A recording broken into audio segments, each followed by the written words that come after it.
They are gathering speed approaching the start.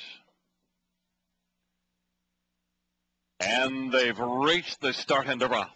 Daylon Blizzard, County Line Cam, Leonard Sawa, then down to the inside. That is Tedeschi racing position to fourth. And now on the outside, driving is Weird Albert. Weird Albert comes on to take over fourth. Inside five now is Saturator. Then it is Tedeschi and Keystone Nighthawk. It's Lady Hanover's back trailing. They race on down the backstretch, and the early advantage goes to County Line Cam. County Line Cam by three, Daylon Blizzard. Leonard Sawa to the outside. Racing on the inside for the Saturator. Then Weird Albert outside five, and now driving ladies Keystone Nighthawk, then Tedeschi, and way back is Lady Hanover. The opening quarter is 27 seconds. They move on to the final turn. It is County Line Cam, Daylon Blizzard, and on the outside, Leonard Sawa. Keystone Nighthawk is racing forth towards the top of the stretch, and then it is Weird Albert and Saturator as they reach for the top of the stretch and they turn for home. County Line Cam and Aaron Byron's got the lead.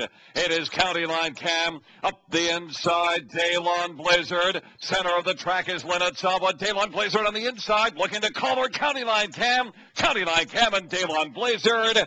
It's close, but it looked like it was Daylon Blizzard over County Line Cam. Tedeschi gets third, and fourth, Leonard Sawa, 56-1.